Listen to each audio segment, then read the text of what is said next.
अब से की जो संधि है शब्द क्या है?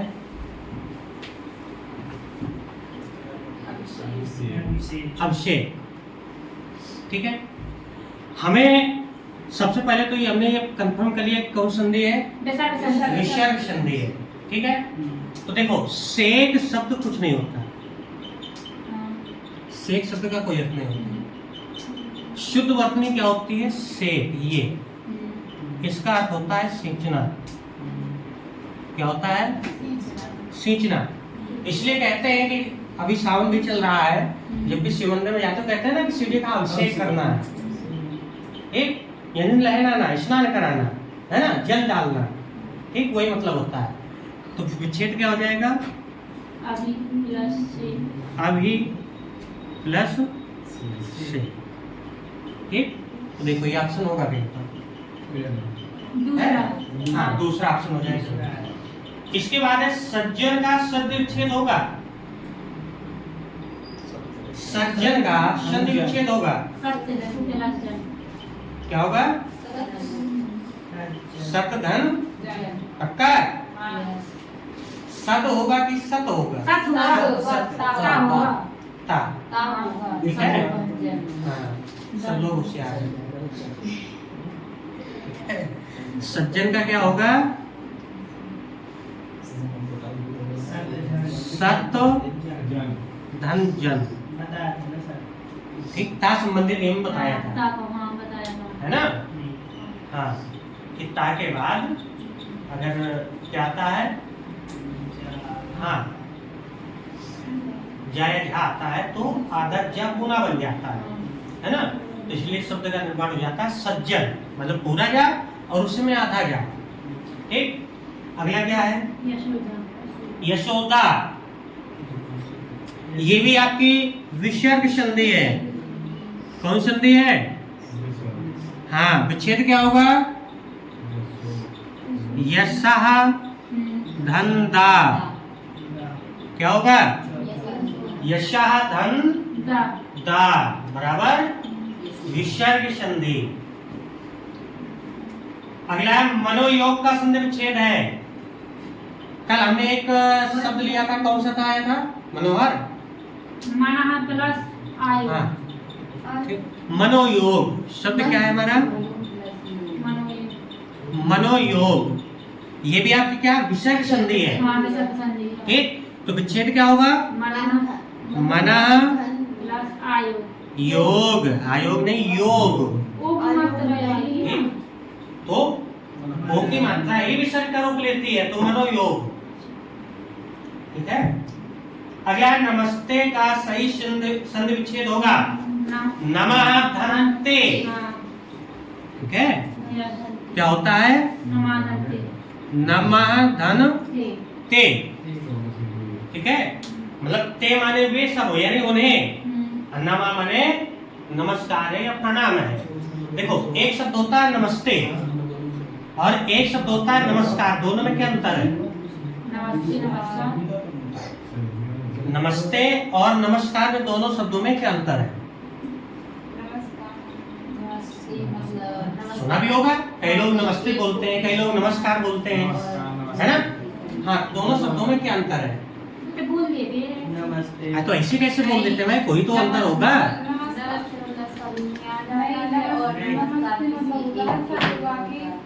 देखो नमस्ते का मतलब होता है नमाधन स्तुते, यानी हम उन्हें प्रणाम करते हैं, जो अपने से जो बड़े होते हैं उनको बोला जाता है ऐसा नमस्ते। ठीक, नमस्कार नमाधन साकारा, साकारा माने समान। जो हमारे समक्ष है, हमारे समान है, उनको बोला जाता है नमस्कार। ठीक, मतलब अपने बराबरी वालों को नमस्कार और अपने से बड़े वालों को नमस्ते। छोटे है तो मतलब नमस्कार। ठीक, छोटे तुमसे खुद बोलेंगे, तुम क्या उनसे बोलोगे?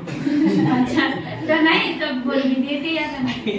अगर आप छोटा है तो छोटा आपसे नमस्ते करेगा, सर किसी को नहीं करना तो नहीं करते। वो एक अलग बात है। मान लो कोई बच्चे देखते हैं तो उस बच्चे को प्यार से पहले से नमस्ते बोल देते हैं, है ना?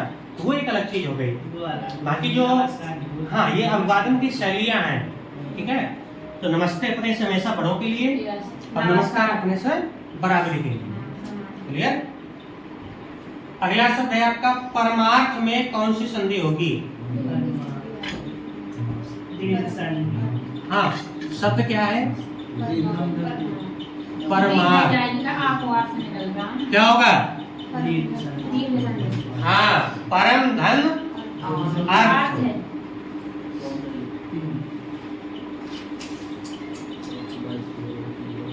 परम धन अर्थ बराबर परमार्थ। अब देखो, थोड़ा सा कभी सोचा है कि यहाँ पर हमने हलंत क्यों लगाई है? क्यों लगाई है? अच्छा, आधा है, पूरा मा क्यों नहीं है? निकल गया ना। हाँ, क्योंकि यहाँ पर हमने स्वर लगाया है। एक स्वर जब व्यंजन में आएगा तब ये पूरा बन जाएगा। आ जाएगा समझ में? हाँ। अगला नयन।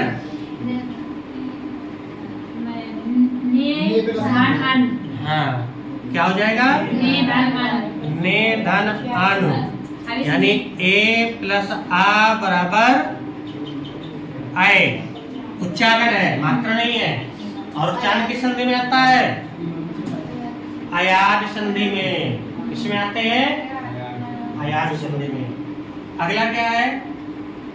वाह, क्या गजब का शब्द दिए। हम बताएं तो कौन सा इसमें बी है और ने बी लगाया? चौथा मतलब वही दो बी।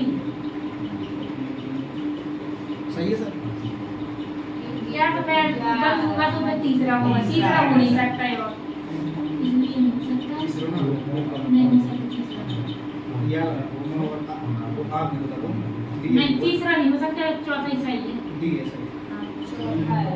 स्वातंत्र बनेगा। हाँ सही है, चौथा वाला।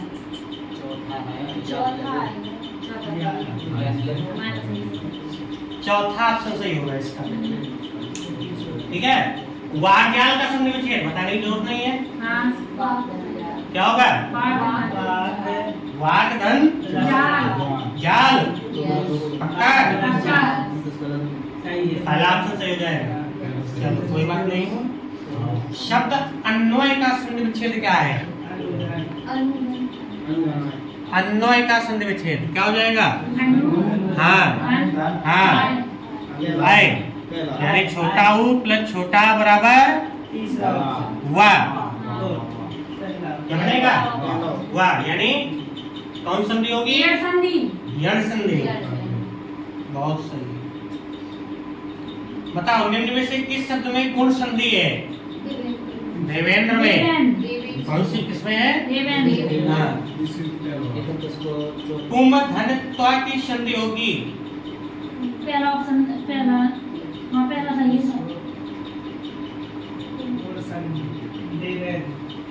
संधि नहीं बताना भैया। शब्द बताना, कौन सा शब्द आएगा? पहला सही है। चौथा नहीं है सही। क्यों? 32 नंबर होगा सही है। 32 का पहला।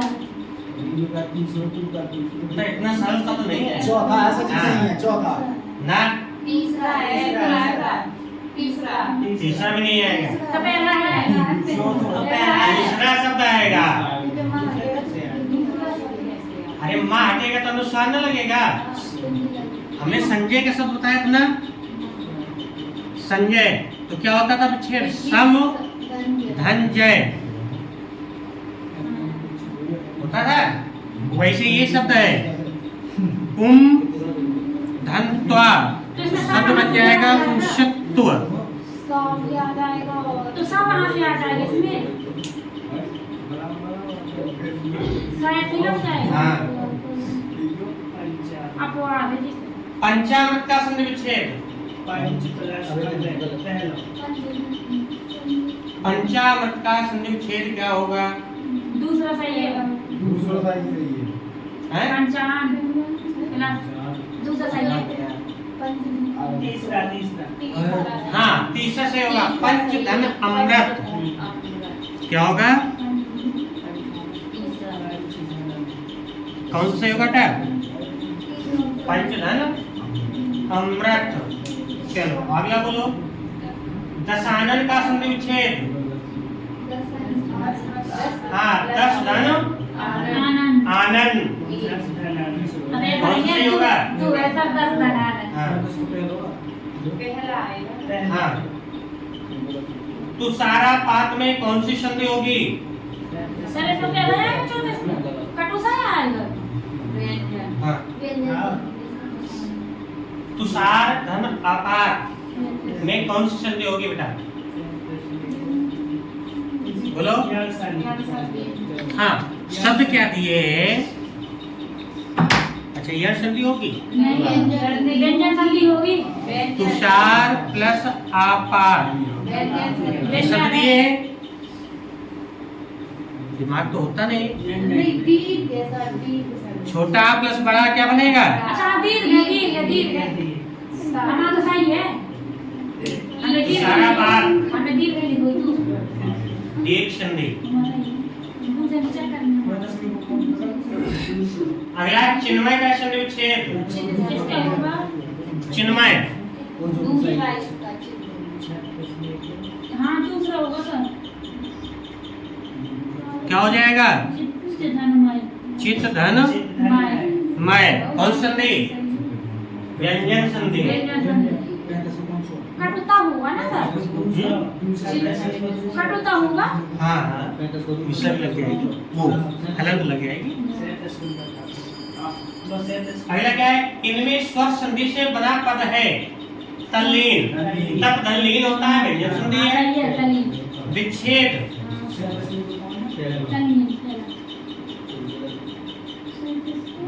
जी तो सर। विच्छेद विहित धनछेद, इसमें क्या सा आ जाएगा? व्यंजन संधि इसमें भी होगी। सड़क दर्जन व्यंजन संधि इसमें भी होगी। दीक्षांत दीक्षा धन अंत, ठीक है। दीर्घ संधि हो जाएगा। दीर्घ संधि क्या है? स्वर संधि है। ठीक, इसका कौन सा ऑप्शन सही होगा? चौथा दीक्षांत। कभी 10 नंबर कौन सा है? इनमें से एक पद में संधि व समास दोनों है।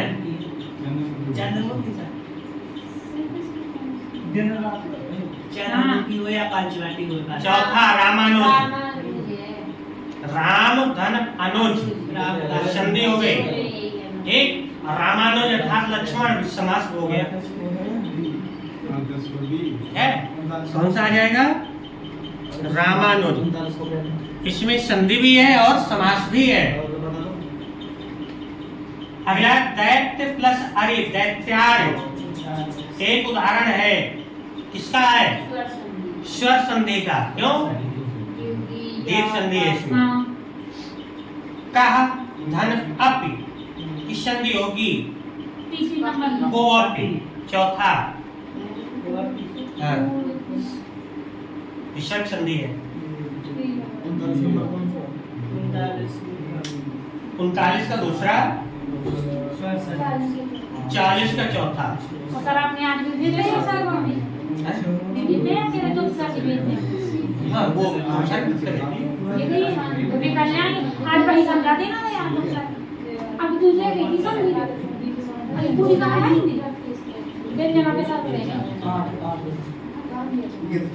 चलिए, अब अगला टॉपिक हम लोग लेंगे। अभी आपकी व्यंजन और विसर्ग दो संधियां बची हैं, ठीक है। लेकिन व्यंजन और विसर्ग हम लोग देखेंगे लास्ट में पेपर टाइम, क्योंकि इसके नियम थोड़ा सा हाँ, इसलिए ताजा ताजा बना रहेगा, थोड़ा सा दिमाग में चढ़ता रहेगा। तो फिर आप सारे करते हैं ये करवा हुआ। आज हम टॉपिक देखेंगे समास और अलंकार। ठीक, दो टॉपिक आज कवर करेंगे। बाद में नंबर सारे टॉपिक करवाएंगे, परेशान हो यार। ठीक, विशेषण कुछ नहीं होते। जो शब्दों विशेषता बताते हैं, संज्ञा सर्वनाम विशेषता बताते हैं, वही विशेषण होते हैं, ठीक है। हाँ, जैसे हमने बोल दिया कि मधु बहुत होशियार लड़की है, जो होशियार शब्द यही विशेषण है। हाँ, क्या है? चलिए, तो अगला हमारा जो टॉपिक है वो है समास। समधना। देखो संधि समास में अंतर क्या है कि संधि जो होती है वो वर्णों के मेल से बनती है, समास शब्दों के मेल से बनता है। ठीक, इसलिए संधि में शब्द प्रयुक्त होता है विच्छेद। क्यों विच्छेद क्या होता है? विच्छेद एक एक का होता है। एक एक शब्द। ठीक, हाँ, चूंकि वर्ण होते हैं तो अक्षरों का विच्छेद होता है, इसलिए एक एक अक्षर उसमें अलग अलग हो जाते हैं, तो इसलिए संधि में शब्द प्रयोग करते हैं विच्छेद। समास क्या होता है? समास में शब्द अलग होते हैं और इसलिए इसको कहते हैं विग्रह। और विग्रह क्या होता है? एक समूह को अलग होना। ठीक, इसलिए समास में जो प्रयुक्त होता है वो होता है विग्रह। इसलिए कहा जाता है संधि विच्छेद, समास विग्रह। ठीक, समास विच्छेद नहीं कहा जाता कभी, समास विग्रह ही कहते हैं। ठीक, और समास का शाब्दिक अर्थ देखें तो समास का शाब्दिक अर्थ होता है संक्षेपीकरण, मतलब किसी एक लंबे से वाक्य को छोटा करके बता देना। ठीक है, जैसे हमने बोल दिया राजा का पुत्र, तो थोड़ा सा एक लंबा बन रहा है। ठीक, राजा का पुत्र है ना, और इसको अगर हम एक छोटा सा शब्द ले ले तो क्या बन जाएगा? राजपुत्र बन जाएगा। क्या बन जाएगा? राजपुत्र। तो बस यही समास का काम ही है, किसी एक लंबे से वाक्य को छोटा कर देना, मतलब एक लंबे शब्दों के समूह को छोटा कर देना। और जब इस छोटे से शब्द को हम विग्रह करेंगे यानी तोड़ेंगे तो क्या होगा? एक पुनः वो एक लंबा शब्द बन जाएगा। ठीक, लंबे शब्दों का समूह बन जाएगा। क्लियर? जैसे नीला है कमल जो, है ना, एक लंबा हमने वाक्य बोल दिया नीला है जो, नीला है कमल जो। ठीक, अब उसका एक छोटा शब्द समास के लिए प्रयोग हो जाएगा नील कमल। क्या हो जाएगा? नील कमल हो जाएगा। ठीक, हाँ, नीलांबर, नीला है अंबर जो। अब देखो नीलांबर क्या हो गया कि एक साथ इसमें दो समास है। ठीक, अब वो निर्धारित करता है कि हम उसका विग्रह कैसे करेंगे। अगर विग्रह में हमने बोल दिया नीला है अंबर जो, तो यानी उस कपड़े की विशेषता हो गई। नीला है अंबर जो, अंबर मतलब कपड़े की पर्यायवाची है, वस्त्र की पर्यायवाची है, तो ये खुद वस्त्र की विशेषता हो गई कि कपड़ा कैसा है, वस्त्र कैसा है, नीला है। ठीक, तो कर्मधारय हो जाएगा। अगर हम इसी का विग्रह करते हैं नीला है अंबर जिनका, तो जिनका शब्द आ गया। जिनका शब्द क्या प्रदर्शित करता है कि ये शब्द किसी न किसी व्यक्ति से या किसी वस्तु से या किसी स्थान से संबंध रखता है। ठीक, किसी विशेष व्यक्ति से या विशेष वस्तु से या विशेष स्थान से ये शब्द संबंध रखता है। क्योंकि विग्रह भी हम यही बोल रहे हैं कि नीला है अंबर जिनका, और जिनका शब्द क्या है? एक संबंध को ही बताता है। तो नीला है अंबर जिनका अर्थात कृष्ण। ठीक, कृष्ण को ही नीलांबर कहा गया। ठीक, मतलब कृष्ण ही जो है वो नीला अंबर नीला पट जो उठते हैं। वो उदाहरण भी आपने देखा होगा, सुना होगा, सोवत ओढ़े पीत पट श्याम सलोने गात, मनो नील मन शैल पर हाथ पड़े प्रभात। ठीक, तो नीलांबर क्या आता है? कृष्ण का नहीं होता, कृष्ण पीला अंबर उड़ते हैं। ठीक, पीतांबर होता है। राम और ये नीलांबर आकाश क्या क्या करें? नीलांबर आकाश नहीं, अंबर वो आकाश अलग हो गया, नीलांबर आकाश को कह सकते हैं, लेकिन यहाँ पर हम दो शब्दों से निकालेंगे, चाहे वस्त्र बोल रहे या अंबर बोल रहे। ठीक, तो नीलांबर कहते हैं राम को। तो यहाँ पर संबंध क्या हो गया? राम से किसी विशेष थे, जैसे मृग नयनी।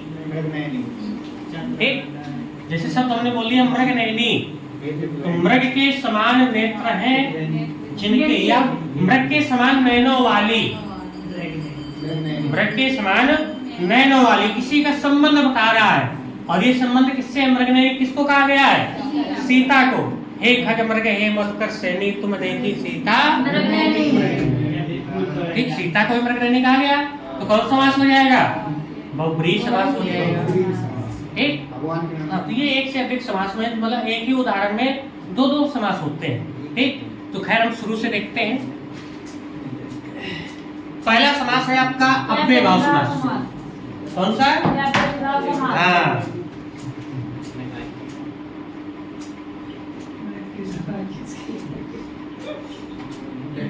अव्ययभाव समास क्यों कहा गया है? क्योंकि इसका एक पद अव्यय होता है, और अव्यय हमने बताए हैं कि जिन शब्दों को लगाने से उन पर लिंग या वचन या पुरुष का कोई प्रभाव नहीं पड़ता है, उन्हीं शब्दों को कहते हैं अव्यय।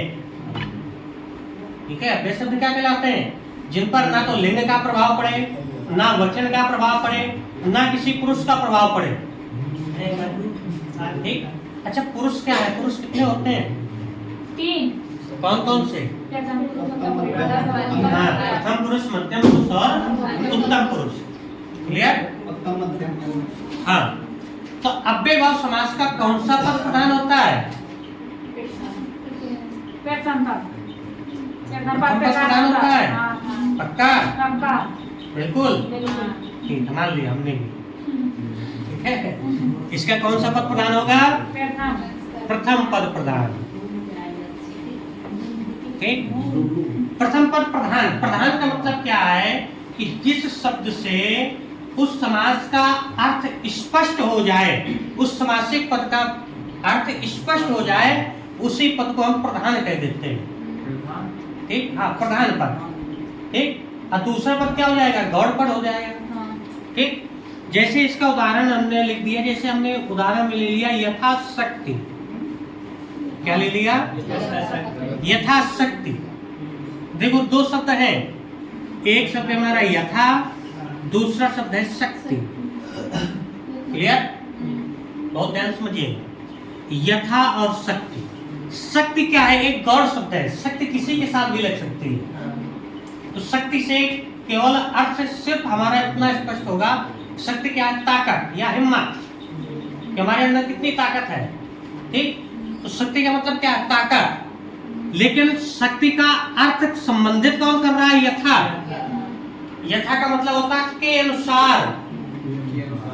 ठीक, भाई कोई वस्तु या कोई मशीन या कोई वस्तु कितना कार्य करेगी? अपनी शक्ति के अनुसार कार्य करेगी। ठीक, तो शक्ति के अर्थ को स्पष्ट कौन कर रहा है? यथा। मतलब कैसी शक्ति? तो शक्ति के अनुसार।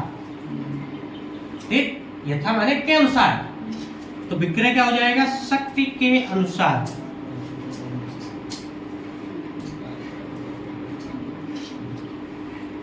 और यथा क्या है? यथा एक अव्यय शब्द है। क्यों? क्योंकि चाहे हम स्त्रीलिंग में प्रयोग करें तो भी यथा शब्द ही प्रयोग होगा, चाहे पुल्लिंग में प्रयोग करें तो भी यथा शब्द ही प्रयोग होगा, चाहे नपुंसक लिंग में प्रयोग करें तो भी यथा शब्द ही प्रयोग होगा, चाहे एक वचन में करें तो भी यथा आएगा, बहुवचन में करें तो भी यथा शब्द नहीं परिवर्तित होगा। इसलिए शब्द क्या है? अव्यय है। क्या है? अव्यय। इसी प्रकार जैसे दूसरा हम उदाहरण लिखते हैं प्रतिदिन। इसमें भी दो शब्द हैं, एक है प्रति, एक है दिन। तो दिन शब्द क्या है? गौड़ शब्द है। क्यों? क्योंकि दिन किसी भी शब्द के साथ लग सकता है। ठीक, दिन से केवल अर्थ क्या स्पष्ट होगा? केवल दिवस यानी दिन। ठीक, लेकिन प्रति उसका अर्थ स्पष्ट कर रहा है। प्रति क्या है? यानी प्रत्येक दिन, यानी प्रति एक दिन। ठीक, हाँ, तो इसका विग्रह क्या होगा? दिन दिन प्रति। ठीक, क्या हो जाएगा? दिन दिन प्रति। ठीक, अव्ययभाव समास। क्यों? क्यों यानी मतलब एक एक दिन, प्रति प्रतिदिन। ठीक, तो अब प्रति शब्द क्या है? एक अव्यय है। क्यों? क्योंकि प्रतिपद ना तो लिंग का प्रभाव पड़ेगा, ना वचन का प्रभाव पड़ेगा, ना पुरुष का प्रभाव पड़ेगा। क्लियर? इसलिए शब्द क्या है? अव्यय। ठीक, तो अव्ययभाव समास क्या होंगे? कि इनका एक पद जो होगा वो अव्यय होगा और पहला पद इनका प्रधान होगा। पहले पद से ही उस समासिक पद का जो अर्थ होगा वो स्पष्ट होगा। क्लियर हो गया? चलिए, दूसरा समास है तत्पुरुष समास। नोट करना है।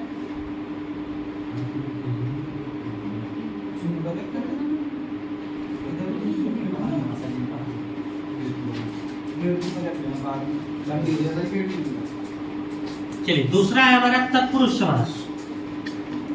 तत्पुरुष समास को बेटा कहते हैं विभक्तिवाचक समास। क्या कहते हैं? विभक्तिवाचक समास। क्यों? क्योंकि तत्पुरुष समास के जितने भी उदाहरण आएंगे उन उदाहरणों का या जो भी समासिक पद आएगा तो समासिक पद का जब हम विग्रह करेंगे तो उसमें किसी ना किसी विभक्ति का चिन्ह छिपा होगा। ठीक, अभिव्यक्ति कितनी होती है? 7। ठीक, 8 होती है लेकिन प्रमुख व्यक्तियों का जो प्रयोग होता है वो कितना का होता है? 7 का। ठीक, प्रथमा कर्ता ने द्वितीया कर्ण को तृतीया कर्ण से द्वारा चतुर्थी संप्रदान को के लिए पंचमी अपादान से अलग षष्ठी संबंध का आगे के रारी दे सप्तमी अधिकरण में पैपर ठीक हाँ एक हो अरे हाँ एक विस्मयादि बोधक यानी जो शब्द होते हैं वही संबोधन में आ जाते हैं। हाँ ठीक, तो अगला क्या है? तत्पुरुष समास।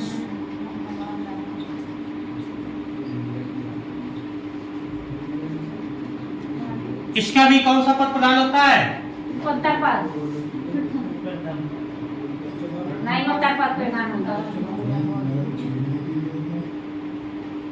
कौन सा पद प्रदान होगा? उत्तर पद। पक्का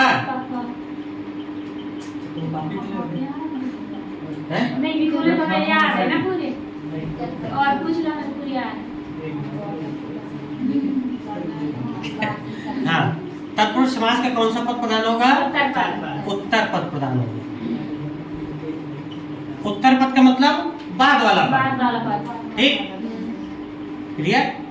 तो अब क्या मतलब होगा? तत्पुरुष के जो भी उदाहरण आएंगे, जो भी समासिक शब्द आएंगे, वो क्या होंगे? पीछे वाले शब्द से उनका अर्थ स्पष्ट होगा। जैसे हम लिखते हैं राजभवन,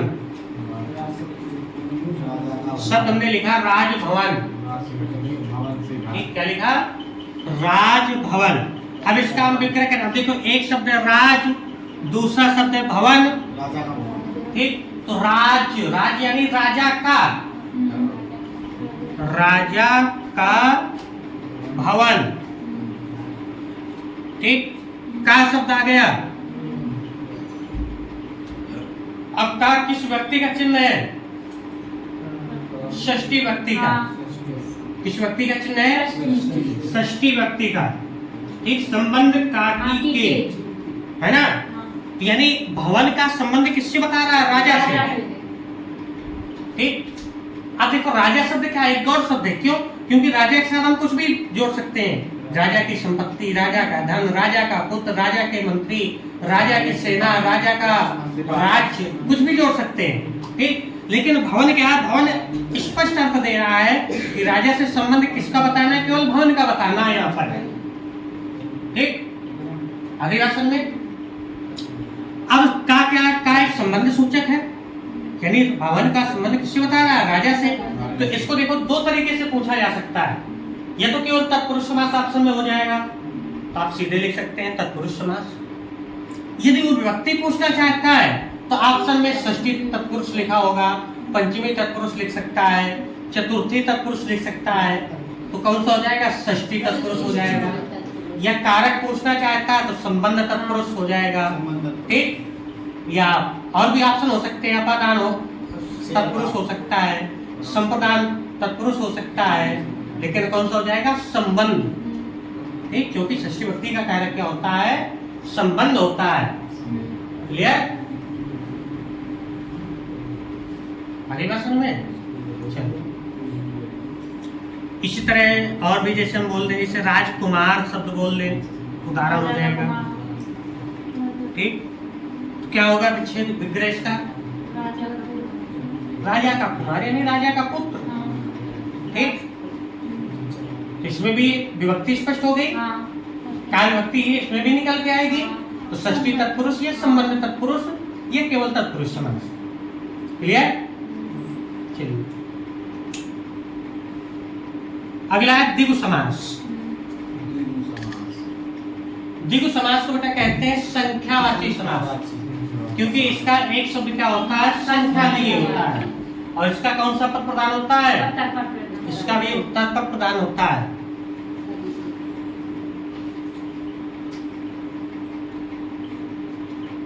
द्विगु समास कौन सा पद प्रदान? उत्तर पद प्रदान होता है। कौन सा? उत्तर पद प्रदान होता है। और इसको क्या कहते हैं हम लोग? संख्यावाची समास कहते हैं। क्या कहते हैं? संख्यावाची समास। क्यों कहा जाता है? हाँ, क्योंकि इसके एक पद में संख्या होती है। ठीक है, जैसे हमने बोल दिया उदाहरण के लिए चौराहा।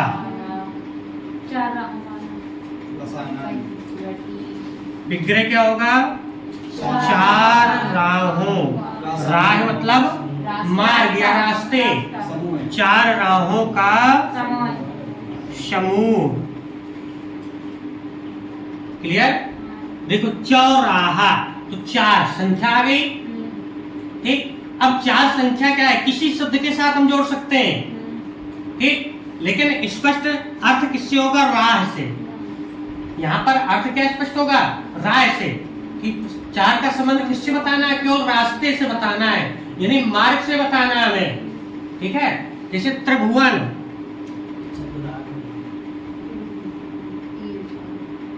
क्या हो जाएगा? तीन भुवनों का समूह।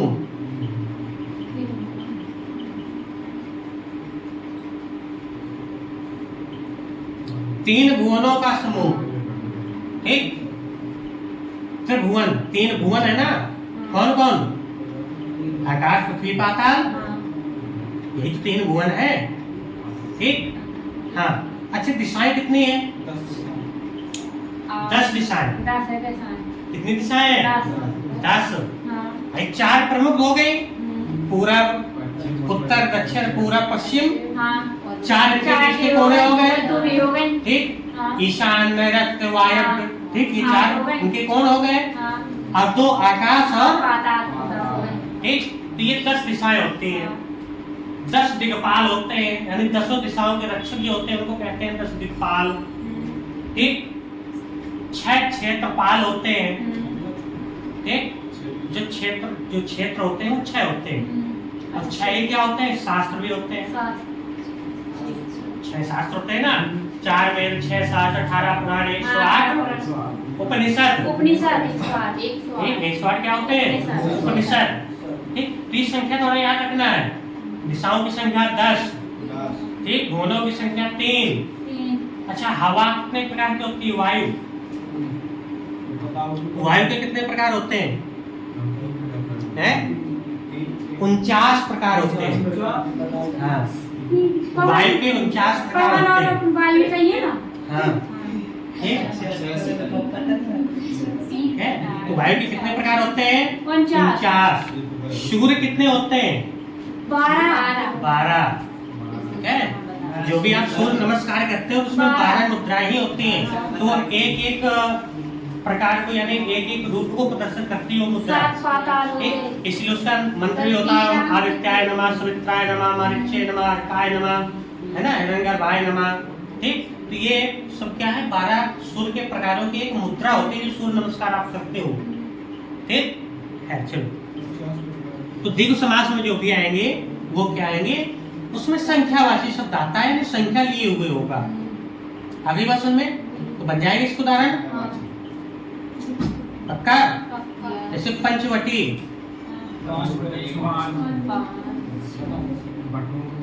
क्या हो जाएगा? 5 वटों का समूह। वट यानी वृक्ष। ठीक, हाँ। अगला समास हमारा द्वंद्व समास।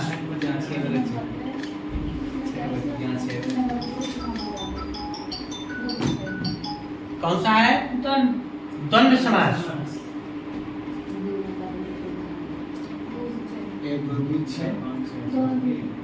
एक मिनट, तुमसे कर्मधारय पर कर देख लेते हैं। कर्मधारय का भी उत्तर पद बता दो। ठीक है, फिर इसको बाद में देखेंगे। कर्मधारय समास, इसका भी कौन सा पद प्रदान होता है? हाँ, उत्तर पद प्रदान होता है। इसमें विशेषण और विशेष की प्रधानता होती है। एक शब्द होता है विशेष और दूसरा पद होता है विशेषण। ठीक, विशेष और विशेषण है क्या? विशेषण यानी शब्दों की जो विशेषता बतलाते हैं वो कहलाता है विशेषण। और जिसकी विशेषता बताई जाती है वो शब्द कहलाता है विशेष। क्लियर? यानी जिसकी हम तारीफ करें तो तारीफ करने में जो हम सुंदर सुंदर शब्दों का चुनाव करते हैं वो क्या होते हैं? विशेषण। और जिसके बारे में ये बोलते हैं वो क्या होता है? विशेष। आगे बात समझ में? ठीक, सीधे सीधे नहीं, तारीफ में बोले गए सब विशेषण और जिसकी तारीफ की वो विशेष। क्लियर? हाँ, जैसे उदाहरण है श्वेत कमल।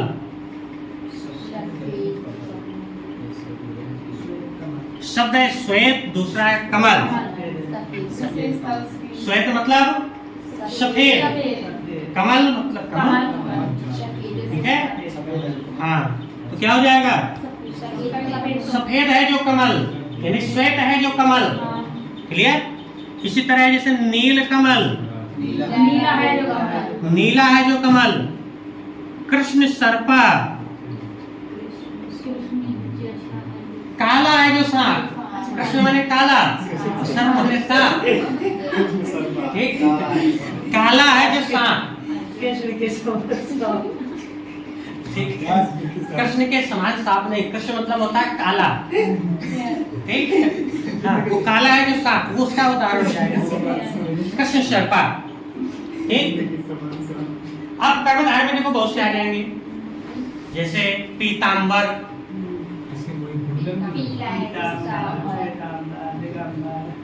क्या हो जाएगा बच्चेद? वो विग्रह। पीला है जो अंबर, पीला है जिसका अंबर नहीं वो बहुब्री में पहुंच जाएगा। पीला है जो अंबर। ठीक, लंबोदर,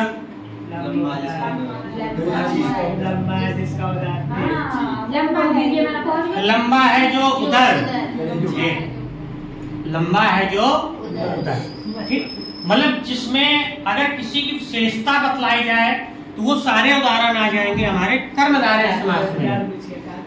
ठीक, विशेषण और विशेष का प्रयोग होता है, ऐसे उदाहरण किसमें आते हैं? हमारे कर्मधारय में आते हैं।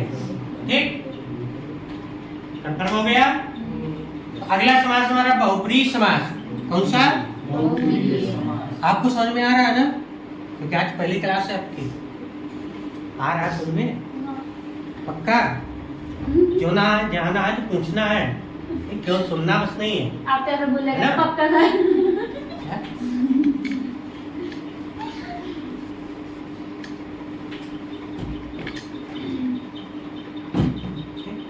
क्योंकि देखो भागवत का अर्थ होता है सुनना, पढ़ाई का अर्थ होता है तर्क वितर्क करना। ठीक, तो ना हम यहाँ भागवत नहीं सुना रहे, हम पढ़ा रहे हैं। ठीक, तो आपको तर्क वितर्क होना चाहिए। ठीक, हाँ, स्टूडेंट और जो टीचर के बीच में संबंध होता है वो तर्क वितर्क का होता है। ठीक, लेकिन तर्क और वितर्क की जगह कुतर्क नहीं करना होता है। हाँ, केवल तर्क और वितर्क में ही सीमित होता है इस संबंध। ठीक, चलिए अगला है बहुब्रीहि समास। इसका कोई एक मिनट, द्वंद्व समास पर लिखेंगे। हाँ, अगला क्या है? द्वंद्व समास। इसके दोनों पद प्रधान होते हैं, उत्तर पद और प्रथम पद भी। ठीक, दोनों पद प्रधान होते हैं।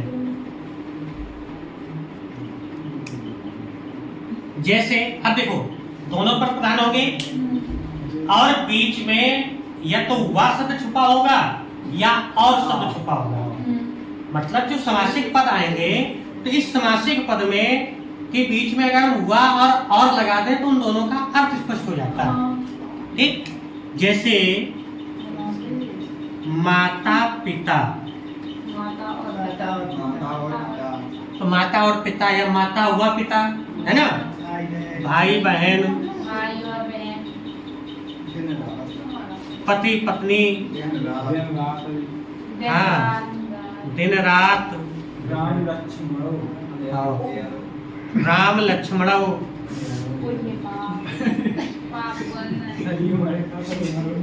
राम लक्ष्मण, लेकिन ये संस्कृत का हो गया, ठीक है। हाँ, पाप पुण्य हो गया, ठीक है। राम लक्ष्मण। तुमने क्या किया है? पाप किए ज्यादा कि पुण्य किए? अच्छा, पुण्य किए। पता नहीं।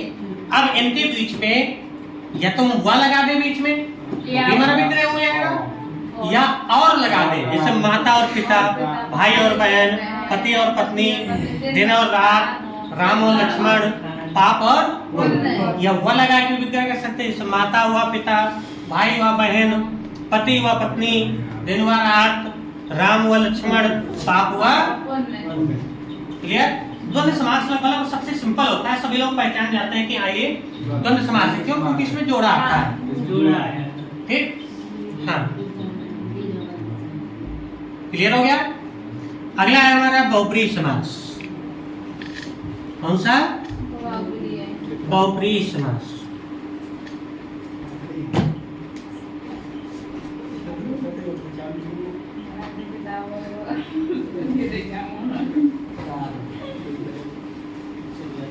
बहुब्रीहि समास, इसका कोई भी पद प्रधान नहीं होता, ठीक। हाँ, ना तो प्रथम पद प्रधान होगा, ना उत्तर पद प्रधान होगा, बल्कि जो समासिक पद का हम अर्थ निकालेंगे वो अर्थ किसी तीसरे व्यक्ति से संबंधित होगा, या तीसरे वस्तु संबंधित होगा, या तीसरे स्थान से संबंधित होगा। वो जो तीसरा शब्द आएगा वो प्रधान होगा, ठीक। कहावत वही हो गई, मान न मान मैं तेरा मेहमान, ठीक। ठीक, जो शब्द है यहाँ पर उनकी कोई वैल्यू नहीं, देख उन शब्दों का अर्थ निकालने पर एक तीसरा अर्थ प्रयुक्त होगा, और वही शब्द क्या होगा? प्रधान होगा। दोनों पद आप्रधान। हाँ, दोनों पद आप्रधान। हाँ, दोनों पद आप्रधान। अप्रधान।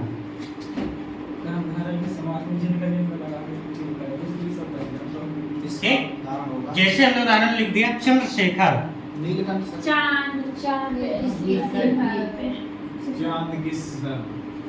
चंद्रमा है शिखर पर जिनके, चंद्रमा है मस्तक पर जिनके, चंद्रमा है मस्तक पर जिनके, तो न तो यहाँ पर चांद शब्द प्रधान है, न तो यहाँ पर शेखर शब्द प्रधान है।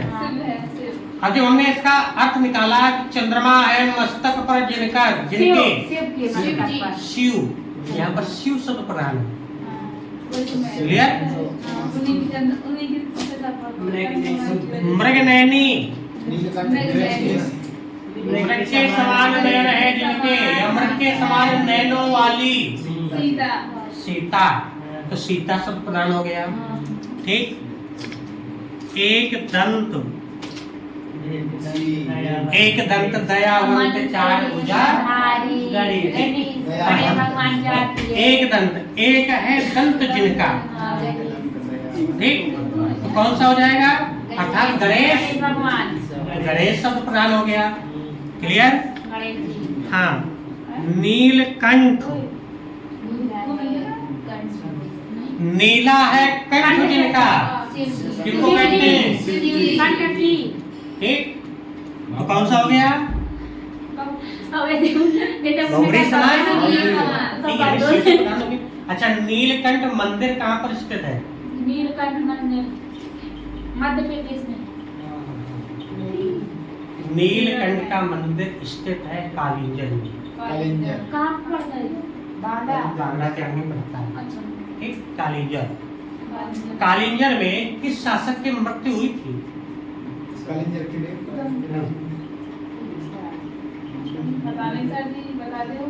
शेरशाह सूरी की, इसके में तो ही थी।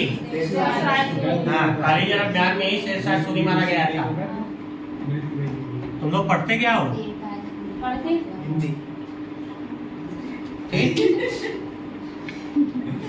ठीक, तो बहुब्रीहि समझ में आ गया, यानी अर्थ निकालने पर कोई तीसरा व्यक्ति संबंधित होगा, वही शब्द क्या होगा? प्रधान होगा। अब देखो, अब एक ही शब्द में कई समास होते हैं, उनको देखते हैं हम लोग। एक शब्द में कई समास। हाँ,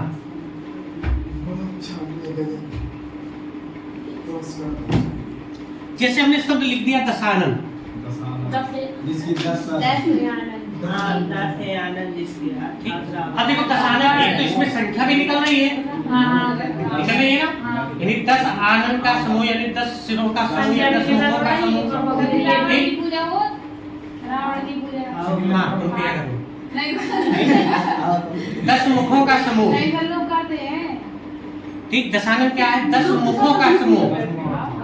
ठीक, तो ये इसमें तो द्विग होना चाहिए, लेकिन इसी का विग्रह हम करते हैं कि 10 है 10 आनंद का समूह, यानी 10 है आनंद जो रावण 10 है आनंद जो कर्मधार है, कर्मधार है। कर्मधार यानी विशेषता हो गई। 10 है आनंद जिसके, रावण हाँ तो रावण बहुब्री हो गया। अब इसमें अगर ऑप्शन में कर्मधारय भी दिया है, बहुब्री भी दिया है, द्विग भी दिया है, सबसे पहले प्राथमिकता दी जाएगी कर्मधारय। ठीक है, ऐसे शब्द अगर आते हैं सबसे पहले प्राथमिकता दी जाती है कर्मधारय को, इसके बाद दूसरे नंबर पर प्राथमिकता होती है बहुब्री की। अगर ये कर्मधारय बहुब्री दोनों नहीं है तब हम द्विगु में जाएंगे। क्लियर? इसी तरह हमने जैसे बोला था लंबोदर,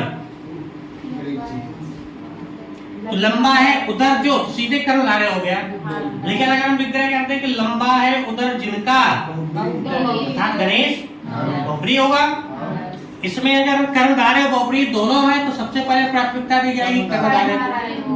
अगर कर्मधारय नहीं है तो फिर हम ऑप्शन लगाएंगे बहुब्री का।